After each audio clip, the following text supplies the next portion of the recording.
Hello friends, welcome to my channel. तो आप लोग कैसे हैं? आज जो मैं एक्सप्लेन करने वाला हूँ वो बहुत ही कमाल का होने वाला है। तो मैं उम्मीद करता हूँ कि यह आप सभी को पसंद आएगा। कहानी की शुरुआत होती है कॉलेज एंट्रेंस एग्ज़ाम से 25 दिन पहले के सीन से। हमारा एमसी अचानक अपनी आंखें खोलता है और कहता है, क्या मैं सच में कॉलेज एंट्रेंस एग्ज़ाम के टाइम पर आ गया हूँ? अगले ही पल वो पूरी क्लास के सामने ज़ोर से खड़ा हो जाता है और चिल्लाकर कहता है, क्या मैं कॉलेज लाइफ में फिर से रीइंकारनेट हो चुका हूँ? इसके बाद हमें इस दुनिया के बारे में बताया जाता है। इस दुनिया में जब से रिफ्ट्स और डंजन्स खुलने शुरू हुए हैं, तब से मॉन्स्टर्स धरती पर आने लगे हैं और इसी वजह से यहाँ इंसानियत भयानक खतरे में है। ये रिफ्ट्स और डंजन्स एक दूसरी दुनिया से कनेक्टेड है, जहाँ मॉन्स्टर्स भरे पड़े हैं और वही मॉन्स्टर्स इन रिफ्ट्स के जरिए इस इंसानी दुनिया में घुस आते हैं। अगर एक भी मॉन्स्टर इस दुनिया में कदम रख दे तो पूरी दुनिया तबाह हो सकती है। इस खतरे से निपटने के लिए इस दुनिया के इंसानों ने एक खास तरह का सीरम बनाया है। इस सीरम की मदद से इंसान 20 की पावर यूज़ कर सकते हैं। अगर कोई इंसान 20 के जीन्स अपने शरीर में इंजेक्ट करता है तो वह एक नई तरह की पावर अनलॉक करता है और वह एक वॉरियर बन जाता है। जो लोग वॉरियर बन जाते हैं उन्हें नॉर्मल लोगों से कहीं ज़्यादा हायर स्टेटस और स्पेशल ट्रीटमेंट मिलता है। इस दुनिया में अब ताकत ही सब कुछ है। इसके बाद हमें एक सिस्टम स्क्रीन दिखाया जाता है जिस पर लिखा होता है बॉडी होस्ट आइडेंटिफाइड। फिर सीन हमारे एमसी पर आता है। वह अपने सिर पर हाथ रखते हुए कहता है, क्या मैं अभी भी हाई स्कूल में हूँ? इतना सुनते ही पूरी क्लास हंसने लगती है। तभी एक लड़की बोलती है, देखो देखो, ये कचरा फिर से कोई बुरा सपना देख रहा है। उसके बगल में खड़ा एक लड़का हंसते हुए कहता है, तुम लूज़र ही रहोगे, तुम अभी भी कॉलेज एंट्रेंस एग्ज़ाम दे रहे हो। फिर एक और लड़की बोलती है, तुम स्कूल छोड़ क्यों नहीं देते? किसी कंस्ट्रक्शन साइट पर मजदूर ही बन जाओ। एमसी मन ही मन सोचता है, सच में हर कहानी में एक पुली ज़रूर होता है। लगता है इस बॉडी के असली ओनर की इस क्लास में कोई रेप्यूटेशन नहीं थी। जब यह सेकंड ईयर में था तब इसके माता पिता एक एक्सीडेंट में मर गए थे। उसके बाद इसका पढ़ाई से पूरा फोकस हट गया। उससे पहले इसके एवरेज मार्क्स आ ही जाते थे, लेकिन उसके बाद इसके ग्रेड्स लगातार गिरते चले गए। तभी वही लड़की फिर कहती है, तुम ऐसे क्यों देख रहे हो? लड़ना चाहते हो क्या? एमसी मन ही मन कहता है, क्या मैं उसे देख रहा था? मैं तो बस सोच रहा था, अगर ये लड़का थोड़ी सी भी ढंग से पढ़ाई कर लेता तो आज मुझे ये दिन नहीं देखना पड़ता। जब वो सोच ही रहा था कि अब क्या करना है, तभी टीचर कॉन्फिडेंट अंदाज में पोडियम पर आया और बोला, ऑल राइट एवरीवन, रेडी हो? हम जीन मॉडिफिकेशन इंजेक्शन शुरू करने वाले हैं। याद रखो, पिछले 3 सालों की मेहनत, स्ट्रेंथ बिल्ड करना और मार्शल एनर्जी कल्टीवेट करना, सब इसी मोमेंट के लिए था। फिर टीचर ने एक टेढ़ी नज़र डालते हुए कहा, और जो लोग अब तक सीरियस नहीं थे, यही ने मन ही मन सोचा, ये क्या मजाक है? मैंने तो मेहनत की है, फिर मुझे गिल्टी क्यों फील करना चाहिए? लेकिन अब जब मैंने ओरिजिनल ओनर की जिम्मेदारियां संभाल ली हैं तो उसकी गड़बड़ भी मुझे ही साफ करनी पड़ेगी। इसके बाद टीचर ने पूरी क्लास को जीन इंजेक्शन हॉल की तरफ ले जाया, जहाँ एक टेबल पर कई मेटल बॉक्सेस रखे हुए थे। इन बॉक्सेस में जीन अवेकनिंग सीरम्स थे, जिनमें सारे मॉन्स्टर्स की रॉ जेनेटिक डेटा मौजूद थी। इंजेक्शन के बाद इनमें से कोई एक मॉन्स्टर जीन एक्टिवेट हो जाएगा। आमतौर पर जितना स्ट्रॉन्ग फिजिक होगा उतना ही स्ट्रॉन्ग मॉन्स्टर जीन अवेकन होगा। फिर टीचर ने सॉफ्टली रिमाइंड किया, नर्वस मत होना, इंजेक्शन के बाद काम रहना और पावर को एक्सेप्ट करना। जब मैं तुम्हारा नाम बुलाऊं तो आकर अपना सीरम ले लेना। जिनंग फे मियो यूना। एक एक करके क्लास के स्टूडेंट्स ने इंजेक्शन्स लेने शुरू किए। इंजेक्शन के बाद उनकी स्किन से भाप निकलने लगी और इंटेंस पेन के कारण सभी चीख उठे। वो थोड़ी देर के लिए रुका, लेकिन फिर जल्दी से अपनी आंखें बंद की और नीडल अपने शरीर में चुभो दी। लेकिन काफ़ी देर इंतज़ार करने के बाद भी जैसा कि उसने सोचा था वैसा कोई दर्द महसूस नहीं हुआ, कोई चेंज ही नहीं हुआ। टीचर ने जब ये नोटिस किया तो थोड़ा कन्फ्यूज्ड होकर बोला, यही लगता है तुम्हारे अंदर कोई रिएक्शन नहीं हो रहा। यही ने कंधे उचका के हल्की सी मुस्कान के साथ कहा, टीचर, क्या मुझे कोई फेक सीरम मिल गया है या क्या? उसी वक्त वांग टोंग टोंग, जो पहले से अवेकन हो चुकी थी, स्मग एक्सप्रेशन के साथ पास आई और हंसते हुए बोली, देखो ज़रा, लगता है इसके अंदर तो अवेकनिंग हुई ही नहीं। एक ऐसा वॉरियर जो अवेकन ही ना हो, वो तो बिना पंखों वाला परिंदा है। अब तुम्हारा गेम खत्म हो गया समझो। वैसे तुम्हारे लिए सही भी है ना वॉरियर बनने की झंझट, सीधा घर जाओ और मौत का इंतज़ार करो। वांग टोंग टोंग अक्सर कमज़ोर लोगों को बुली करती थी और यही की थोड़ी टिमिड नेचर देखकर वो उसे टाइम टाइम पर परेशान करती रहती थी। यही जवाब देने ही वाला था कि तभी उसे अचानक अपने दिल की धड़कन तेज़ होती हुई महसूस हुई। उसी वक्त एक सिस्टम इंटरफेस उसके माइंड में पॉप हुआ, infinite monster template acquired host. यही ओवरोनल फिजिक्स ई martial arts 9 set of student basic chi technique, mountain fist, iron body technique, monster templates extracted. फिर अचानक यही ने तेजी से चिल्लाया, हट जा रास्ते से वोंग टोंग टोंग। लेकिन वो घमंडी अंदाज में बोली, क्यों?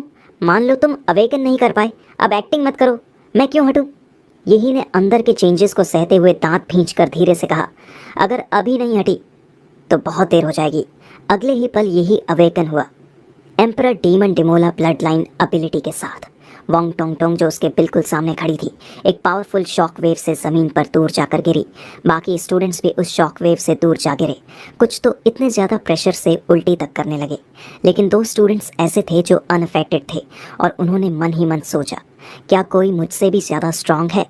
तभी सिस्टम इंटरफेस में नया प्रॉम्प्ट आया, जागृत A class template, empire demons Dimola bloodline abilities, एट्रू breath, thermonuclear pulse nuclear energy absorption, evolution form template compatibility, fully unlocked compatibility, सिर्फ 3%। जैसे ही ये सिस्टम प्रॉम्प्ट आया, उसकी धड़कन पीक पर पहुंच गई और उसकी आंखों में एक अजीब सी नीली रोशनी चमकी। उसने डिसबिलीफ में अपनी ग्लोइंग ब्लू फिंगर्स की तरफ देखा और धीरे से बुदबुदाया, क्या ये वही गोल्डन फिंगर है जो सिस्टम ने मुझे दिया है? उसके आसपास के स्टूडेंट्स भी पूरी तरह शॉक थे और धीरे धीरे फुसफुसाने लगे। क्या वो सच में यही था? क्या उसने सबको बस अपने एनर्जी फील्ड से उड़ा दिया? एक पल में वोंग टोंग टोंग तक बेहोश हो गई, जबकि उसने तो 2nd year monster flame lizard awaken किया था। आखिर यही ने क्या अवेकन किया है? यही थोड़ा शर्मिंदा सा महसूस कर रहा था। बोला, लगता है मेरी अवेकनिंग ने थोड़ा बवाल मचा दिया। मैंने तो सबको हटने को कहा था, पर किसी ने सुना ही नहीं। तभी स्कूल का ब्रॉडकास्ट गूंजा। सभी 3rd ईयर स्टूडेंट्स जिन्होंने अवेकनिंग कर ली है, तुरंत टेस्टिंग हॉल में जाए जीन अवेकनिंग और मार्शल आर्ट्स लेवल असेसमेंट के लिए। रिपीट, टेस्टिंग हॉल के अंदर 10 हाईटेक सिलेंड्रिकल मशीन्स रखी थीं। हर स्टूडेंट जैसे ही उनमें जाता, पोडियम पर लगी बड़ी स्क्रीन पर उसका नाम, क्लास, मार्शल आर्ट्स लेवल और अवेकन्ड मॉन्स्टर जीन दिखाई देता। ली यून हमारे ही क्लास से, उसने अवेकन किया है 3रे tier monster speed blade insect. वो पहले तो बस एक एवरेज स्टूडेंट था, अब देखो क्लास का नंबर 1 बन गया। छू जाव तो पक्का पूरे ग्रेड का टॉप है। वो ना सिर्फ लेवल 9 मार्शल डिसाइपल है, बल्कि उसने अवेकन किया है आइस ड्रैगन, जो 3rd टीयर की टॉप ब्लड लाइन्स में से एक है। लगता है इस बार अनचेंग सिटी का चैंपियन वही होगा। मिस लू ने क्या अवेकन किया देखा? ओ भाई, एक rare 4th tier blood line ghostly phoenix. Provincial champion तो अब फिक्स है। अगर कभी 4th टीयर मॉन्स्टर की रियल फॉर्म आ गई तो पूरी सिटी तबाह कर देगा। वॉरियर्स उसके सामने चींटी जैसे होंगे, सिर्फ मास्टर्स ही टिक पाएंगे। उनकी बातें सुनकर यही थोड़ा कंफ्यूज हो गया। ये लोग तो टीयर 3 और टीयर 4 की बात कर रहे हैं, फिर मेरी अवेकनिंग A क्लास कैसे है? अब उसका टर्न आया ब्लड लाइन असेसमेंट के लिए। रूम में एक्साइटमेंट और भी बढ़ गई। उसने जैसी शॉक वेव अभी दिखाई है, लगता है फ्यूचर में ये बड़ा नाम बनने वाला है। अगर सही मौके पकड़े तो किसी पावरफुल इंसान से जुड़ जाएगा। जैसे ही वो टेस्टिंग मशीन की तरफ बढ़ा, भीड़ ने ऐसे रास्ता दे दिया जैसे कोई सेलिब्रिटी आ रहा हो। इस दुनिया में ताकत ही सब कुछ थी और उसकी ओवरवेलमिंग पोटेंशियल ने सबका रिस्पेक्ट ले लिया था। स्टूडेंट्स धीरे धीरे एक्साइटेड होकर बोलने लगे, यही की बारी है। जैसी एनर्जी अभी दिखाई उसने, उसका लेवल बहुत हाई होगा। क्या ब्लड लाइन है जो इतनी तगड़ी प्रेशर रिलीज कर सकती है? फिर उसकी जानकारी स्क्रीन पर आई, लेकिन सब लोग चौंक गए क्योंकि वहाँ सिर्फ बेसिक डिटेल्स थीं, बाकी सब question marks. Class 7 martial disciple level, 3 beast blood line. Unknown पूरा क्लास हंसी में फूट पड़ा। उनमें से एक बोला, मार्शल डिसाइपल लेवल 3, मेरे छोटे भाई का लेवल इससे ज़्यादा है। अननोन ब्लड लाइन मतलब शायद इसका कोई ब्लड लाइन है ही नहीं। लेकिन यही ने उनकी बातों पर ध्यान ही नहीं दिया, क्योंकि सब कुछ वैसे ही हो रहा था जैसे उसने सोचा था। एम्परर डीमन डिमोला की ब्लड लाइन डिटेक्ट नहीं हुई, लेकिन सिस्टम ने जो दिखाया वो था इन्फिनिट मॉन्स्टर टेम्पलेट एक्टिव। उसका टेम्पलेट लेवल बाकी स्टूडेंट से अलग था, लेकिन इसका मतलब ये था कि अगर वो कुछ कंडीशंस पूरी करता है तो वो अनगिनत मॉन्स्टर टेम्पलेट से पावर ड्रॉ कर सकता है। इसका मतलब क्या मैं फ्यूचर में मॉन्स्टर्स का राजा बन सकता हूँ? उसके बाद वो टीचर के पास गया लीव लेने के लिए। टीचर ने थोड़ी भौहें चढ़ाते हुए कहा, तुम लीव लेना चाहते हो ताकि घर जाकर पढ़ाई कर सको और एग्ज़ाम्स के बाद वापस आओ। क्या सच में लगता है तुम घर जाकर पढ़ाई करोगे? यही ने ईमानदारी से जवाब दिया, टीचर मैं सच में खुद को इम्प्रूव करना चाहता हूँ। मुझे पता है मैं बाकी सबसे पीछे रह गया हूँ और मुझे स्पेशल ट्रेनिंग की ज़रूरत है। अगर मैंने अब मेहनत नहीं की तो मैं किसी से कम्पीट नहीं कर पाऊँगा। टीचर ने कहा, सीरियसली यही? तुम जानते हो वॉरियर बनने का एक ही रास्ता है कि यूनिवर्सिटी जाना। मुझे पता है तुमने ब्लड लाइन अवेकन कर ली है, लेकिन तुम्हारी फाउंडेशन बहुत वीक है। एंट्रेंस एग्जाम में पास कर पाना तुम्हारे लिए मुश्किल होगा, इसलिए ईयर रिपीट करो और अगले साल ट्राई करो, जल्दी मत करो। यही ने उत्साहित होकर जवाब दिया। टीचर, इम्प्रूवमेंट सिर्फ तेज़ी से ही पॉसिबल है। शायद आप समझ नहीं पा रहे, लेकिन अब जब मेरी ब्लड लाइन अवेकन हो चुकी है, हार्ड ट्रेनिंग से मैं ज़रूर कामयाब हो सकता हूँ। मेरी आंखों में सिंसेरिटी देखिए, मैं आपसे कभी झूठ नहीं बोलूँगा। टीचर एक पल के लिए चुप हो गया, फिर धीरे से मुस्कुराया। तुम्हारी आंखें सच में सिंसियर लग रही हैं। ठीक है, लेकिन याद रखना, अगले साल तुम्हें वापस आकर मेरे सुपरविजन में ये रिपीट करना होगा। यही ने दिल से धन्यवाद कहा और स्कूल से निकल गया, सीधा शहर के वॉरियर सेंटर की तरफ। रास्ते में सोचता गया, मैंने अपने पेरेंट्स का घर गिरवी रखकर 6 लाख का लोन लिया था और उनके एक्सीडेंट की कॉम्पेंसेशन से भी 10 लाख से ज़्यादा मिल चुके हैं। अब उसके पास एक सॉलिड स्टार्टिंग फंड है।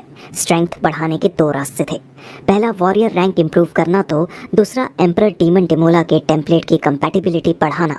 इन्फिनिट मॉन्स्टर टेम्पलेट की जानकारी के हिसाब से हर टेम्पलेट सिर्फ एक कंपैटिबिलिटी पॉइंट से शुरू होता है, लेकिन एम्परर डीमन डिमोला के पास 3 पॉइंट्स थे, तो बाकी 2 पॉइंट्स कहाँ से आए? जवाब एक ही था, जीन स्वेकिंग सीरम की पावर ऑब्जॉर्ब करने से एम्पायर डेमन डिमोला टेम्पलेट को 2 एक्स्ट्रा कंपैटिबिलिटी पॉइंट्स मिले। इसका मतलब ये था कि इस दुनिया में जीन साइंटिफिक सीरम से टेम्पलेट एबिलिटीज़ को इन्हांस किया जा सकता है, और लॉन्ग वॉरियर ट्रेनिंग की तुलना में ये शॉर्टकट उसके लिए ज़्यादा इफेक्टिव था।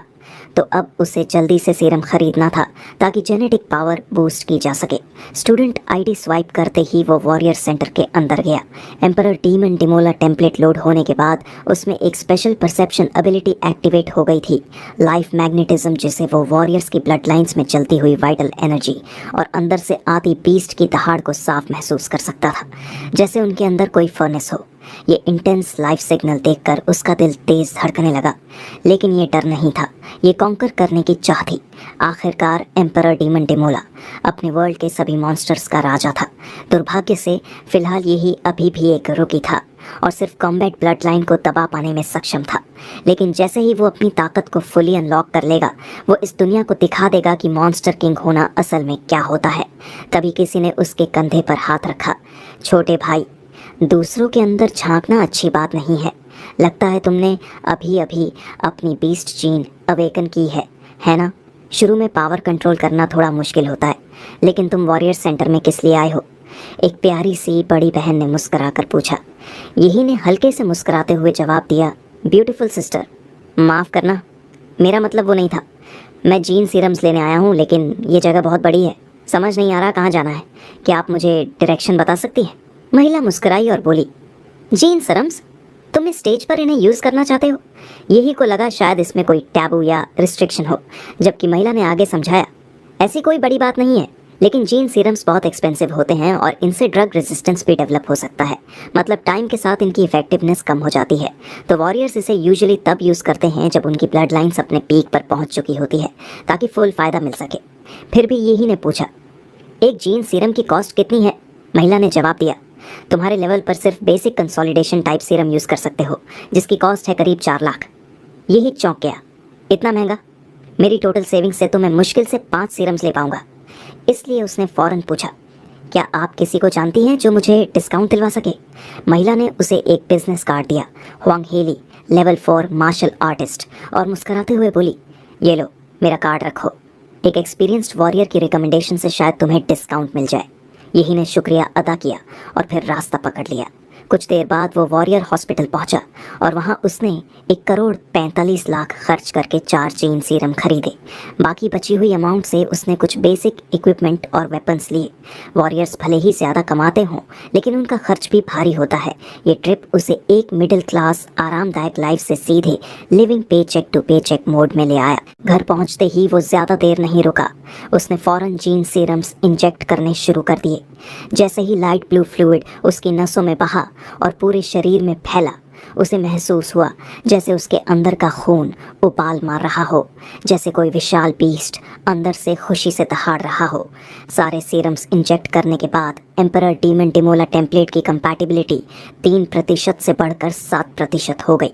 उसका फिजिक भी लेवल 8 से बढ़कर 15 तक पहुंच गया, यानी अब वो लेवल 7 का मार्शल डिसाइपल बन चुका था।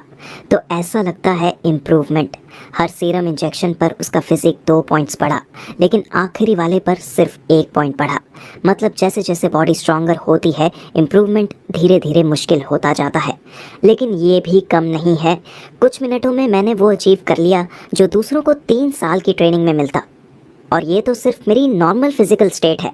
अगर मैं एम्परर डीमन डिमोला की ब्लड लाइन की पावर एक्टिवेट करूं, तो शायद मैं कॉलेज एंट्रेंस एग्जाम में टॉपर बन सकूं। अगर इतनी एडवांटेज के बाद भी मैं उन जीनियस लोगों से आगे नहीं निकल पाया, तो फिर ये बूस्ट बेकार है। पर फिलहाल प्लान का अगला स्टेप पूरा करने वो सीक्रेट रेल्म की ओर बढ़ने का फैसला लेता है। सीक्रेट रेल्म्स की रिफ्ट्स को एस से लेकर ई तक कुल 6 लेवल्स में बांटा गया है, जिसमें लेवल सी जितना हाई होता है, अंदर के मॉन्स्टर्स उतने ही खतरनाक होते हैं।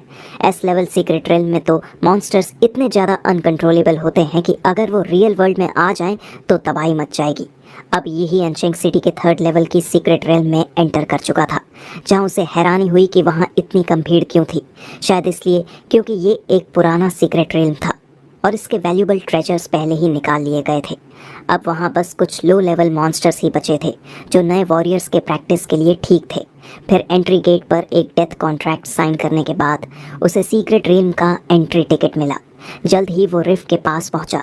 10 मीटर ऊंची और 5 मीटर चौड़ी वो रिफ्ट एक नीले ग्रे रंग की लिक्विड जैसी सब्सटेंस दिख रही थी, जिसमें चमचमाते सफ़ेद कण झिलमिला रहे थे।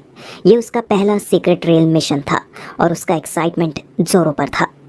अब मेरा जर्नी शुरू हो रहा है, किंग ऑफ मॉन्स्टर्स बनने की दिशा में पहला कदम। यही सोचते हुए उसने एक छलांग मारी और रिफ्ट में कूद गया। जैसे ही वो सेफली लैंड हुआ, उसने ऊपर आसमान की ओर देखा और एक अविश्वसनीय नज़ारा देखा।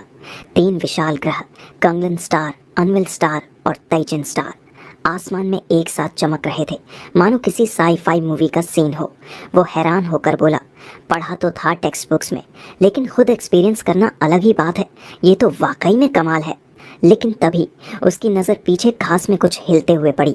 एक first year monster, saber tooth rabbit, जो अपने वायलेंट नेचर और उड़ने की एबिलिटी के लिए जाना जाता है। जैसे ही हमला करने को कूदा, उसकी स्पीड किसी गोली जैसी थी। उसका इरादा सीधा यही की गर्दन पर झपट्टा मारने का था, लेकिन एम्परर डीमन डिमोला की सेंसरी एबिलिटीज़ की वजह से यही को पहले ही उसकी मूवमेंट का एहसास हो गया। तो उसने फुर्ती से पहले डॉज किया, फिर उसी की मोमेंटम का यूज़ करके खरगोश का सिर पकड़ लिया और पॉप की आवाज़ के साथ क्रश कर दिया। मरते ही उसका शरीर छलकर राख बन गया और पीछे सिर्फ एक सफ़ेद रंग का थम साइज मॉन्स्टर कोर बचा। यही ने उसे उठाकर सोचा, वाइट, ऑर्डिनरी क्वालिटी, कीमत लगभग 1000 होगी। बुरा नहीं, कुछ मिनट में 1000 कमा लिए। जहां आम आदमी महीना भर काम करके 3-4 हज़ार कमाता है, वहीं मैंने चंद मिनट में ये कर लिया। लेकिन उसने सोचा कि ज़्यादा फर्स्ट ईयर कोर्स कलेक्ट करने का फ़ायदा नहीं होगा। अगर वो सेकंड ईयर या उससे ऊपर के मॉन्स्टर से भिड़ पाए तो ज़्यादा बेहतर होगा। और जैसे ही उसने ये सोचा, ज़मीन फटती है और एक second year monster, demon corps bug, अचानक बाहर निकल आता है। वो हल्का सा हंसा और मन में सोचा, नाम लिया और शैतान हाजिर। फिर उसने अपना हथियार निकाला और ख़ुद इनिशिएटिव लेने की सोची, और फिर एक ही स्वॉर्ड स्ट्राइक में उसने उसे घायल कर दिया। उसे पहले से पता था, मॉन्स्टर एनसाइक्लोपीडिया में उसने पढ़ा था कि इस मॉन्स्टर की पीठ का कवच बहुत सख्त होता है, लेकिन उसका पेट काफ़ी कमज़ोर होता है।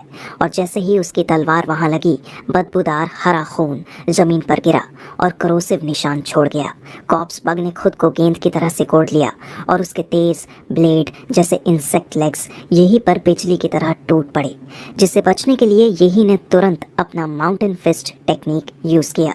उसका मुक्का तोप के गोले जैसा था, जो सीधे मॉन्स्टर से टकराया और उसकी स्पीड मोमेंटरीली रुक गई। लेकिन अगले ही पल कॉर्प्स बग ने अपनी 2 फैंग्स यही की तरफ फेंक दी। यही चौंक गया। उसे नहीं लगा था कि ये क्रीचर अपने जबड़ों से अटैक्स लॉन्च कर सकता है। वो किसी तरह बचा और जल्दी से डिस्टेंस बना लिया। मेरे करंट मार्शल लेवल से ये मॉन्स्टर मैं नहीं संभाल सकता। मेरे पास ना ही कोई स्ट्रॉन्ग मार्शल आर्ट टेक्निक्स हैं और ना ही उतनी डीप वाइटैलिटी। ये सब ओरिजिनल बॉडी की कमज़ोर फाउंडेशन की वजह से था। फिर इस स्थिति को समझते हुए उसने अपना चीट एक्टिवेट करने का फैसला लिया। एम्परर डीमन्स राथ ब्लड लाइन एक्टिवेट।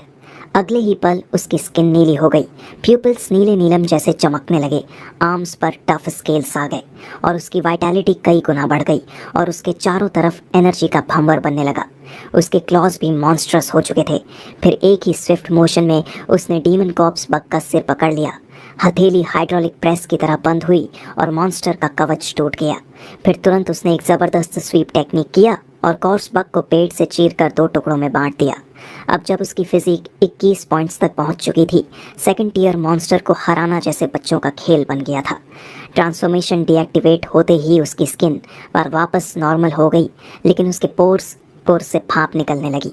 फिर उसने देखा कि उसका brand new short sword corps bug के वेनम से करोड़ हो चुका था, जिस पर उसने सोचा 2,50,000 खर्च किए थे इस गियर पर और ये सेकंड टीयर मॉन्स्टर भी नहीं झेल पाया।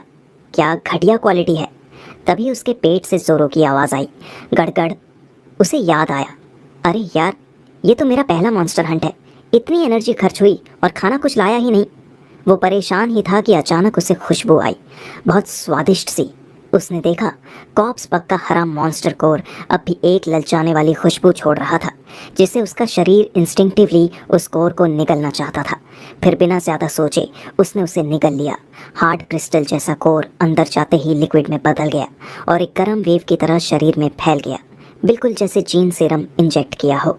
हर सेल ऐसा लग रहा था जैसे खुश हो उठा हो। और सबसे बड़ी बात, एम्परर डीमन डिमोला टेम्पलेट की कंपैटिबिलिटी में 0.3% की बढ़त हो गई।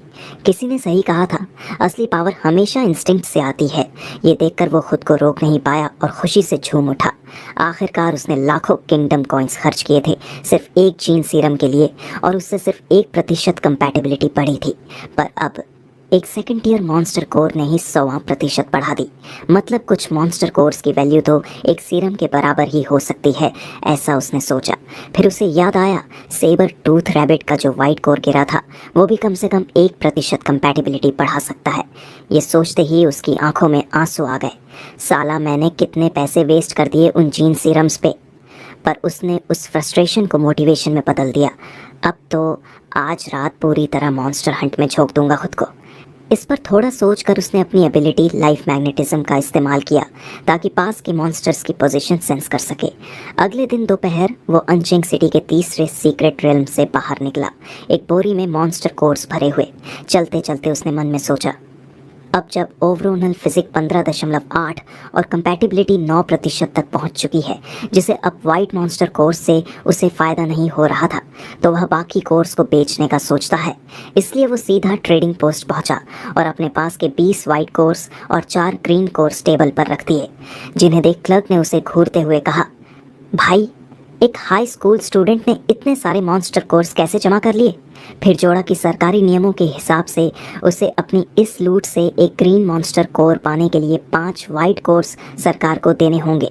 फिर सारा सामान बेचकर उसने लगभग 2 लाख किंगडम कॉइन्स कमा ली। अब कॉलेज एंट्रेंस एग्जाम में सिर्फ 9 दिन बचे थे और वो पहुंच गया अनचिंग सिटी के 4th D tier secret realm में, जहाँ पहले से एक वॉरियर टीम मौजूद थी।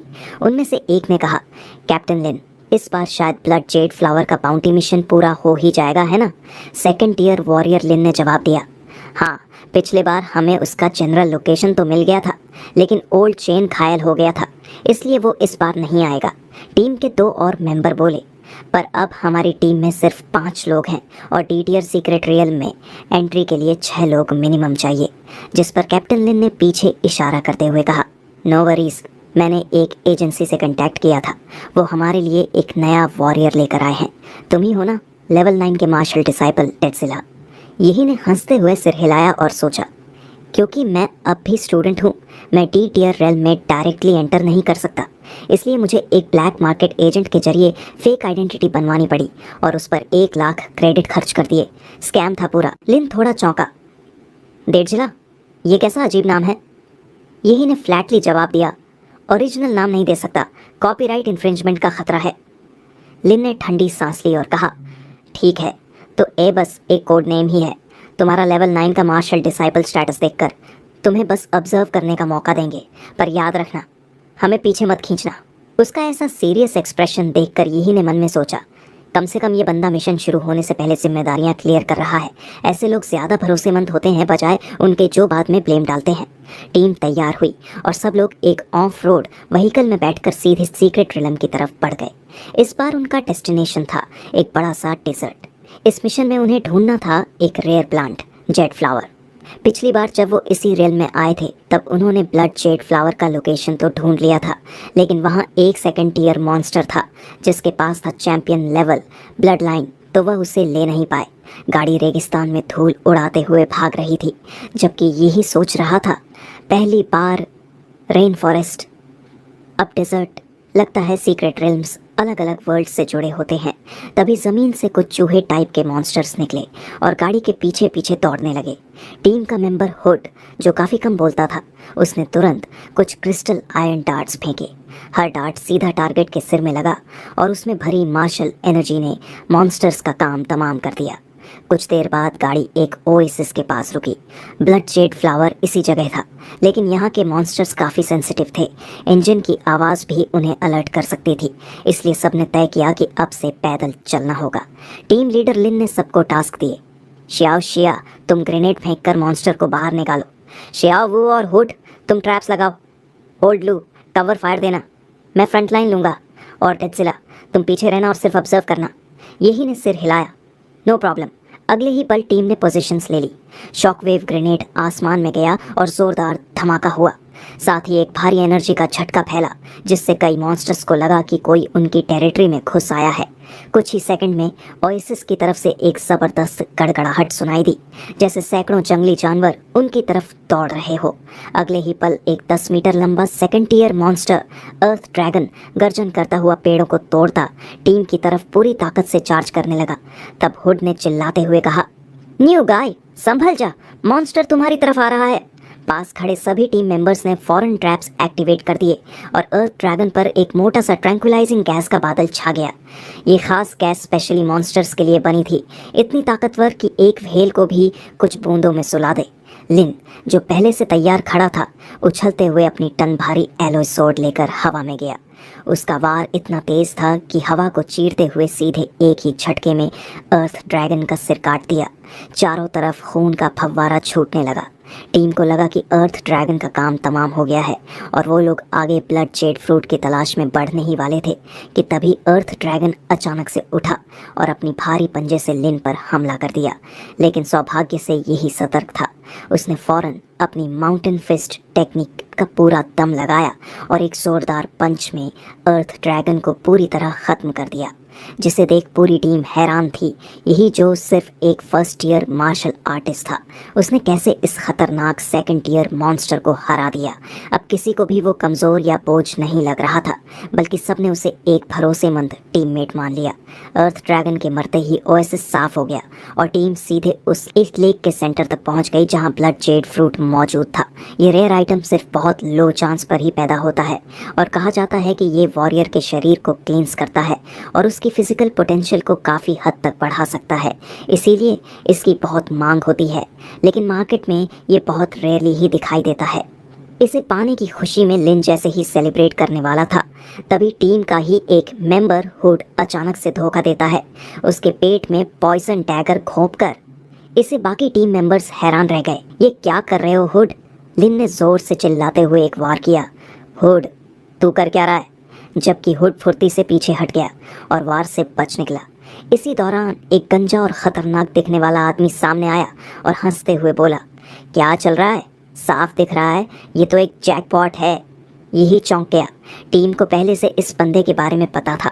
श्याओ वो गुस्से से चिल्लाया, हुआ पेंग, ये वही हरामी है जो सीक्रेट रेंज में वॉरियर्स को लूटता है और अब इसने हमें टारगेट कर लिया है। लिन अपने खून से लथपथ पेट को थामते हुए हुड और हुआ पेंग की तरफ गुस्से और दर्द में गड़गड़ाया, इस ब्लेड में जहर है। हुड, तू गद्दार निकला। तुझे ये सब पता कैसे चला? मेरे खुद के टीममेट्स को भी ब्लड जेड फ्लावर के बारे में तभी पता चला जब हम सीक्रेट रेल्म में घुसे थे। इस पर यही ने एकदम शांत लहजे में कहा, थ्रोइंग डार्ट्स, तूने उन पे सारी जानकारी छोड़ दी थी ना? हुड हंसते हुए बोला, समझदार निकला तू डेडजिला, लेकिन तू अब भी सिर्फ एक स्टूडेंट है ना। एग्जाम्स आने वाले हैं, फिर भी तू इन लुटेरों के साथ घूम रहा है। यही ने गर्दन घुमाई, एक ठंडी सी मुस्कान के साथ बोला, हाँ एग्जाम्स तो आ ही रहे हैं और मेरे लिए टॉप स्पॉट पहले से तैयार है। हुड यही की इन बातों से भड़क गया और गुस्से में एक डार्ट उसकी तरफ फेंका, लेकिन यही ने उसे हवा में ही पकड़ लिया और मुस्कुरा कर बोला, इतना भौंक क्यों रहा है टकले? अब तो कचरा साफ करने का टाइम आ गया है। और फिर उसने वो डार्ट एक हाथ से क्रश कर दिया, जिसे देख हुआ पेंग की तरफ देखा और कहा, इस लड़के में हिम्मत तो है। हुड, इसका सिर मुझे ला कर दो। अगले ही पल हुड ने बिना समय गंवाए डार्ट्स की बरसात कर दी, लेकिन यही बस ठंडी मुस्कान के साथ पीछे हटा और सभी डार्ट्स को अपनी ओरा का इस्तेमाल करते हुए तोड़ दिया। उसकी आंखों में बैटल इंटेंट जंगल की आग जैसा भड़क रहा था। इस बीच हुड ने एक मौका देखा। हवा में घूमते हुए उसके बूट से एक ब्लेड निकला और उसका लंबा पैर एक्स की तरह यही को आधा काटने के लिए झपटा, लेकिन यही ने तुरंत डॉज किया और अपनी उंगली को माथे पर रखते ही उसकी उंगली पर नीली एनर्जी इकट्ठा हुई और उसने एटॉमिक ब्रेथ रिलीज किया। एक नीली किरण सीधे हुड के दिल को चीरती हुई निकल गई और हुड का शरीर जमीन पर गिरा। इसे देख पूरी टीम सन्न रह गई। एक पल को सब भूल गए कि लड़ाई चल रही थी, जबकि हुआ पेंग गुस्से और हैरानी में बोला, तू है कौन? कौन से पावरफुल फैमिली से है जो जीन टेक्निक्स यूज कर रहा है? यही ने एक ठंडी मुस्कान के साथ जवाब दिया, मैं हूँ एम्परर डीमन डिमोनरा की फैमिली से। अब पता, दया की भीख मांगनी है। हुआ पेंग यही से उठती इंटेंस किलिंग इंटेंट को महसूस करते ही समझ गया अब मामला हाथ से निकल गया है। इसलिए उसने अपनी second year warrior blood line को एक्टिवेट किया। उसका शरीर कई गुना बड़ा हो गया, एक भयानक छोटे विशालकाय जैसा दिखने लगा। उसकी बॉडी से निकलती खून की लहरें और बेहद भारी दबाव पूरे माहौल को झकझोर रहे थे। अब वो पूरी तरह एक बीस्ट लाइक मॉन्स्टर बन चुका था। फिर हुआ पेंग एक टैंक की तरह यही की तरफ दौड़ा। उसके पीछे हवा की जबरदस्त गड़गड़ाहट थी। एक सेकंड के अंदर ही यही नीचे झुक गया और साइड में एक फ्लिप मारकर उसके हमले से बच निकला। उसी पल उसकी उंगलियां फिर से चमकी और एक नीली पार्टिकल बीम सीधे हुआ पेंग के कमजोर टखने की तरफ चली, जो लगते ही हुआ पेंग दर्द से चीखा। फिर भी उसने दोनों हाथों को जोड़कर उन्हें जोर से यही पर दे मारा, लेकिन यही की चपलता ने फिर से उसे बचा लिया। यही ने मन में सोचा, सेकंड ईयर वॉरियर वाकई में अलग ही लेवल पर होते हैं। एटॉमिक ब्रेथ भी इसके एंकल बोन्स नहीं पिघला सका। अब हुआ पेंग ने अपने हाथों को हल्क स्मैश की तरह इस्तेमाल करते हुए यही को कुचलने की कोशिश की, लेकिन वह उसे बचा और अचानक उसके पीछे प्रकट हुआ। फिर उसके घूंसे, जिनमें न्यूक्लियर रेडिएशन भरी थी, एक के बाद एक हुआ पेंग की बॉडी पर बरसने लगे। हर पंच उसके शरीर में घातक न्यूक्लियर मैजिक भरता गया। हालांकि हुआ पेंग का सेकंड ईयर बॉडी और ब्लड लाइन बहुत कुछ झेल सकता था, पर इतने लगातार न्यूक्लियर हमलों को वो ज़्यादा देर तक बर्दाश्त नहीं कर सका। कुछ ही देर में उसके अंदरूनी अंग खून में बदलने लगे। हुआ पेंग दर्द से तड़पता हुआ यही को घूरते हुए चिल्लाया, तू जहरीले गैस जीन टेक्निक्स का यूज़ कर रहा है। तुम्हारे जैसे ईविल मार्शल आर्टिस्ट को एक दिन सज़ा ज़रूर मिलेगी। यही ने उसकी इन बातों को नज़रअंदाज किया और एक ठंडी हंसी के साथ अपनी मुट्ठी उठाई। मुझे कोसने वालों की लिस्ट बहुत लंबी होने वाली है, पर तू क्या ही मायने रखता है। और फिर उसने उसकी कहानी का अंत कर दिया। 9 दिन पलक झपकते बीत गए और आज था एन सिटी का सबसे बड़ा दिन, नेशनल कॉलेज एंट्रेंस एग्ज़ाम्स का दिन।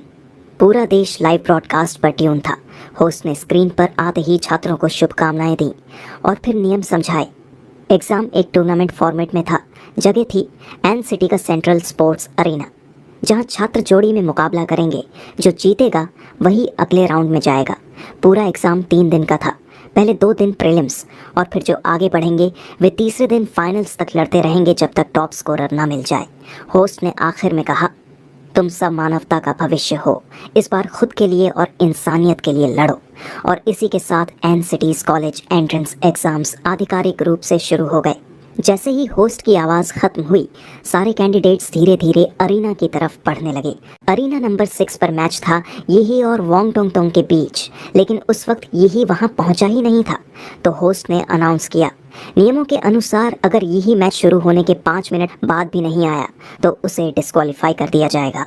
वोंग टोंग टोंग उस समय स्टेज पर बड़ी घमंड भरी मुस्कान के साथ खड़ी थी। सोच रही थी, जीन कॉन्फ्रेंस में मेरी इंसल्ट हुई थी, जिसकी शर्मिंदगी मैं ज़िंदगी भर नहीं भूलूंगी।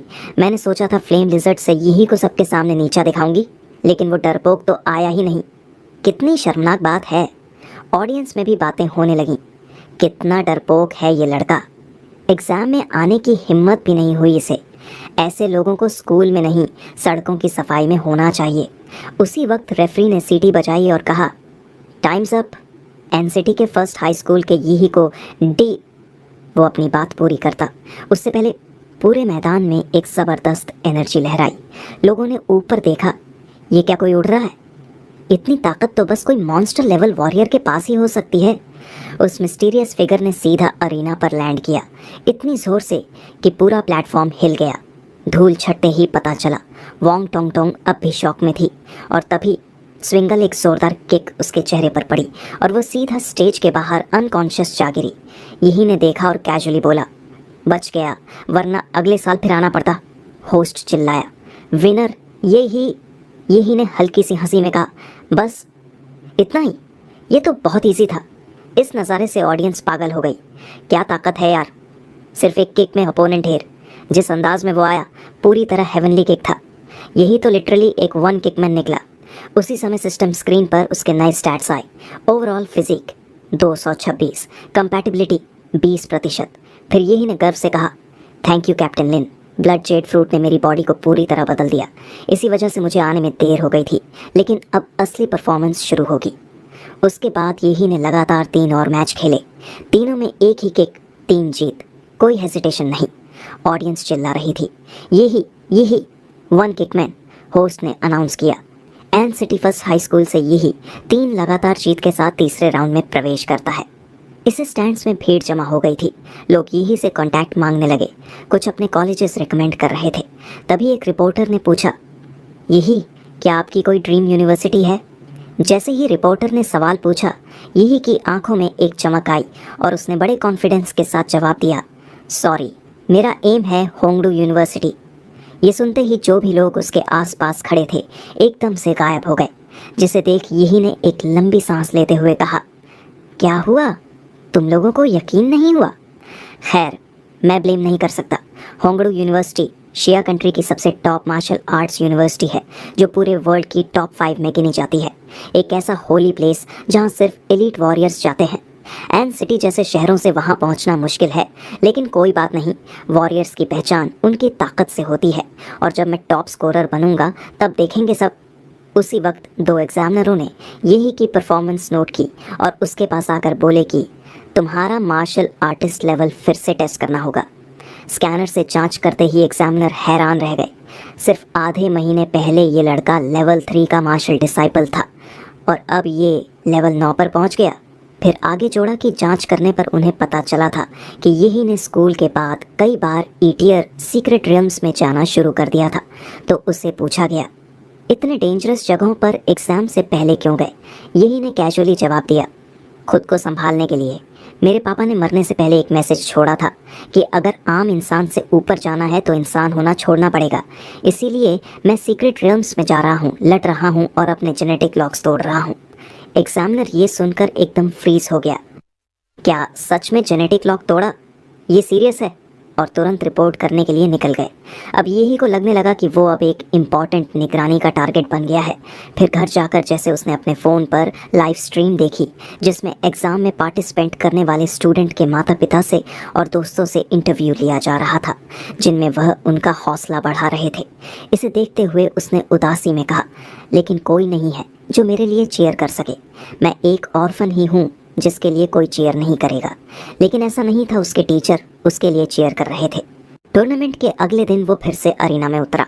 इस बार उसका अपोनेंट था लू शुआन, एन सिटी के नंबर 3 मिडिल स्कूल से, जो कि लेवल 8 का मार्शल डिसाइपल था, दूसरी टीयर के रेयर मॉन्स्टर के ब्लड लाइन के साथ, और उसके दोनों पेरेंट्स भी वॉरियर थे।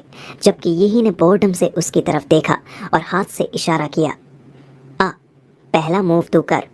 लूशुआन को ये एटीट्यूड पसंद नहीं आया, तो गुस्से में आकर उसने तुरंत अपनी ब्लड लाइन एक्टिवेट की और अपनी martial skill dashing lightning claw इस्तेमाल की, जिससे उसका हार्ट एक सुपरकार की तरह धड़क रहा था। हर स्टेप पर उसकी स्पीड बढ़ रही थी और उसके क्लॉज हवा को चीरते हुए यही की गर्दन की ओर बढ़े, इतने तेज कि एक सोनिक बूम तक सुनाई दी। ये हमला अगर लगता तो एक लेवल 9 का वॉरियर भी खत्म हो जाता, लेकिन लूशुआन की सोच से उलट यही ने उसके हाथ को बिल्कुल आसानी से पकड़ लिया और हल्के से बोला, एनर्जी तो है पर उस टकले की चार्ज के आसपास भी नहीं है। फिर बिना समय गंवाए यही ने एक ज़बरदस्त पाम स्ट्राइक लूशुआन के सिर पर मारी, जिससे वो वहीं बेहोश होकर गिर गया। फिर यही ने मन से देखा और घमंड से बोला, कोई ढंग का कंटेस्टेंट है भी या नहीं, जबकि होस्ट ने तुरंत अनाउंस किया, एक और जीत सिर्फ एक बार में, और इस बार यही ने सीड कंटेस्टेंट लू शुआन को हराया।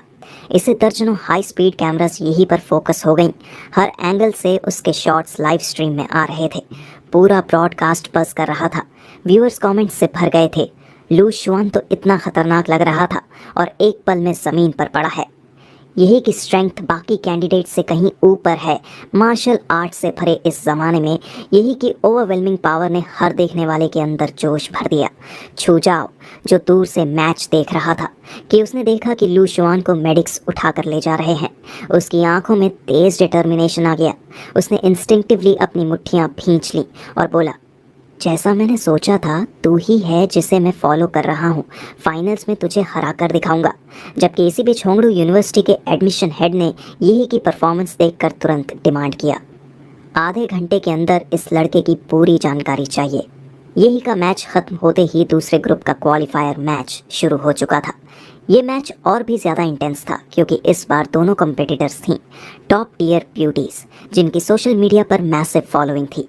इनमें से एक थी काई शावलिंग, सिटी सेकंड हाई से, छोटे कद वाली लेकिन सुपर अट्रैक्टिव पर्सनालिटी।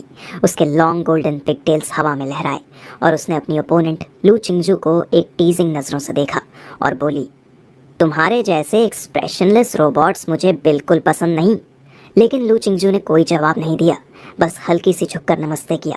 चेहरे पर एक भी भाव नहीं, जैसे कि उसने काई शावलिंग को सीरियसली लिया ही नहीं। तभी रेफरी की सीटी बजी और मैच शुरू हो गया। काई शावलिंग मार्शल डिसाइपल के लेवल 9 की ऑरा के साथ एकदम सामने आ गई और एक ज़बरदस्त किक लू चिंगजू की गर्दन की तरफ मारी। उसके इरादे साफ थे, उसे ज़मीन पर गिराना। लेकिन लू चिंगजू फिर भी हिली तक नहीं, बस अपनी हथेलियां हल्के से हिलाई और हवा अचानक थिक हो गई, जैसे कोई जादुई दलदल बन गया हो। जब काई शावलिंग की किक उस थिक हवा से टकराई तो उसे लगा जैसे उसका पैर मिलिट्री ग्रेड स्टील नहीं बल्कि सॉफ्ट कॉटन में धंस रहा हो। इस टेक्निक के चलते हाई स्पीड कैमरास तक को काई शावलिंग के पैर का मोशन स्लो लग रहा था। हर फ्रेम कोइन में उसकी स्पीड विजिबली गिर रही थी। जबकि काई शावलिंग लू चिंगजू के एक्सप्रेशनलेस चेहरे को देखकर और भड़क गई। उसने अपना मार्शल एनर्जी पूरे शरीर पर क्लोक कर लिया ताकि हवा से कोई रेजिस्टेंस ना हो और एक ब्लड शेडो बनकर फिर से हमला किया।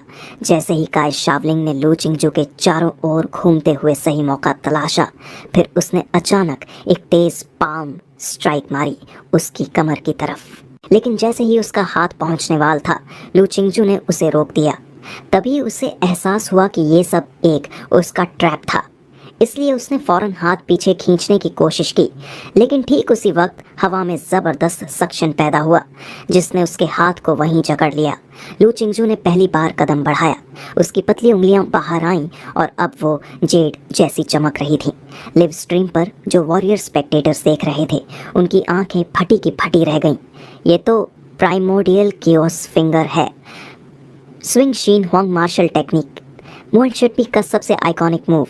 एक स्टूडेंट जो अभी हाई स्कूल एंट्रेंस एग्जाम देने वाली है, उसका शेन हुआंग टेक्निक में मास्टरी हासिल कर लेना किसी मिरेकल से कम नहीं था। ऐसी मार्शल टैलेंट को तो किसी एग्जाम की ज़रूरत ही नहीं। इस अकेले स्किल से उसे सीधे होंगडू यूनिवर्सिटी में एडमिशन मिल सकता है, ऐसा होस्ट चिल्लाया। काई शावलिंग जो सबसे करीब खड़ी थी, वो साफ महसूस कर सकती थी कि इस स्किल की एनर्जी कितनी डरावनी है।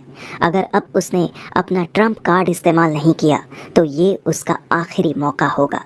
इसलिए बिना समय गंवाए उसने अपनी ब्लड लाइन एक्टिवेट की, शैडो टाइगर किंग, जिसे एक जोरदार शॉकवेव उसके शरीर से निकली जिसने आसपास की हवा तक को चीर दिया। लेकिन लू चिंगजू ने ये फोर्स झेलने की कोशिश नहीं की। उसने बस ज़मीन पर एक हल्की सी टैप की और उसका शरीर एकदम ग्रेसफुल तरीके से दर्जनों मीटर दूर सरक डिस्टेंस बना लिया, जिसे देख स्टैंड्स में बैठे एग्जामिनर्स ने अपनी सांसें रोक लीं। King level blood line, shadow tiger king जैसी ताकतवर ब्लड लाइन को कंट्रोल करना आसान नहीं होता। इस लड़की का फ्यूचर वाकई लिमिटलेस है। लेकिन इस अवेकनिंग ने काई शावलिंग के शरीर पर भारी दबाव डाला। उसने गर्म सांसें छोड़ी और मुश्किल से बोल पाई, अब तुम भी अपनी नेदर फिनिक्स की ब्लड लाइन एक्टिवेट करो। लू चिंगजू, जो अब तक मोस्टली चुप थी, बैटल शुरू होने के बाद पहली बार बोली, इतना काफ़ी है। इसे सुनकर शावलिंग पूरी तरह से गुस्से में आ गई। क्या तुम समझती हो कि एक वॉरियर से कम कोई तुम्हारा मुकाबला नहीं कर सकता? उसका शरीर अब एक असली टाइगर की तरह मूव कर रहा था। उसकी ब्लड एनर्जी एक तूफान में बदल चुकी थी। उसके हाथ हवा चीरते हुए सीधे लू चिंगजू की तरफ बढ़े, जबकि लू चिंगजू ने बड़ी एलिगेंस से उस ब्रूटल स्ट्राइक को अब्सॉर्ब करना शुरू किया। उसके हाथों की हरकतें पियानो बजाने जैसी थीं और उसकी मार्शल टेक्निक की इनविजिबल थ्रेड्स धीरे धीरे काय शावलिंग की ताकत को शून्य में बदल रही थीं। अटैक फेल होते ही काय शावलिंग ने अपने इमेंस ब्लड एनर्जी से वो इनविजिबल थ्रेड्स को डिस्पेल कर दिया और फिर मिड एयर से एक और किक मारी, जिसे लू चिंगजू ने तुरंत दोबारा एक्टिवेट किया, प्राइमोर्डियल फिंगर। फिर जेड की तरह चमकती उसकी उंगली की नोक काय शावलिंग की फियर्स किक से टकराई और दोनों टेक्निक्स का जोरदार टकराव हुआ, जिससे उनकी फीट के नीचे की स्पेशली मेड अरीना टूटकर चकनाचूर हो गई। अरीना धूल के गुबार से भर गया। हजारों दर्शक सांस रोककर इंतजार कर रहे थे कि आखिरी विजेता कौन होगा। जैसे ही धूल हटी, काय शावलिंग सबसे पहले नजर आई, जिसके पूरे शरीर पर धूल लगी हुई थी। वो लड़खड़ाते हुए कुछ कदम चली और फिर अचानक एग्जॉस्शन से जमीन पर गिर पड़ी, जबकि लू चिंगजू अब भी खड़ी थी, एक एथेरियल फेरी की तरह। उसके बाल थोड़े बिखरे थे, लेकिन उसके चेहरे पर न कोई खरोंच, न कोई थकावट, बस शांत, कंपोज्ड और बिल्कुल प्राचीन सी एलिगेंस। उसने सिर्फ अपनी मार्शल स्किल्स से काय शावलिंग को पूरी तरह डोमिनेट कर दिया, जिसके पास न सिर्फ लेवल 9 के मार्शल डिसाइपल की ताकत थी, बल्कि एक किंग लेवल ब्लड लाइन भी। लू चिंगजू का ये धमाकेदार प्रदर्शन लाइव ब्रॉडकास्ट में एकदम छा गया। देखकर हैरान थे उसकी ताकत देखकर। कुछ लोगों ने तो यहाँ तक कह दिया कि वो पूरे एन सिटी की टॉप स्कोरर है, तो कुछ ने ये लीक किया कि लू चिंगजू ने नेदर फिनिक्स की 4th टियर की ब्लड लाइन अवेकन कर ली है, एक ऐसी रेयर टैलेंट जो शायद ही किसी वॉरियर के लिए हरा पाना मुमकिन हो। उसकी बैटल के बाद बाकी मैचेस भी भले ही एंटरटेनिंग थे, लेकिन उनकी चमक अब थोड़ी फीकी लग रही थी। कई राउंड्स के एलिमिनेशन के बाद फाइनल 8 चुन लिए गए। अब फाइनल 8 की लड़ाइयों का समय आ गया था। यही सबसे पहले आया लॉर्ड ड्रॉ के लिए और उसने ड्रॉ किया ए।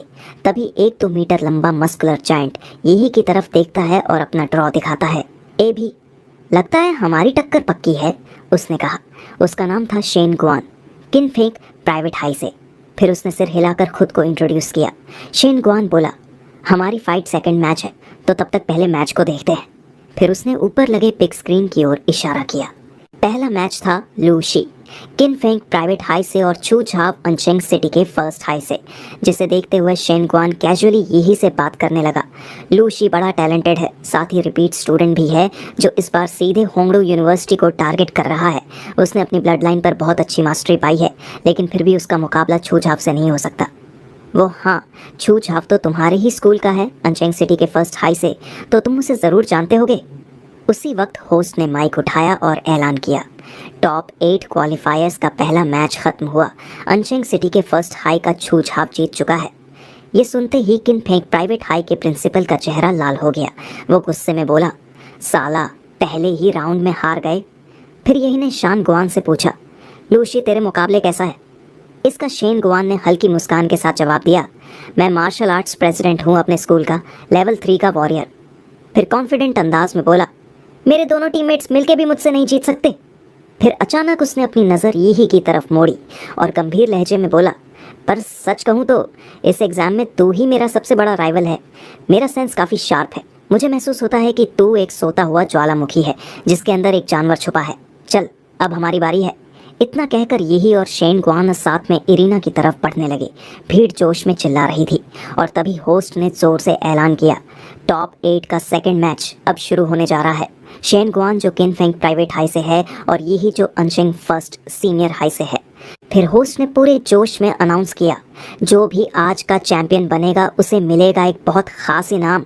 ये इनाम सिर्फ एक ट्रॉफी नहीं है, बल्कि एक ऐसा पास है जो तुम्हें शिया कंट्री के टॉप मार्शल स्कूल्स में सीधे दाखिला दिला सकता है। अगले वीडियो में, तब तक के लिए गुड बाय।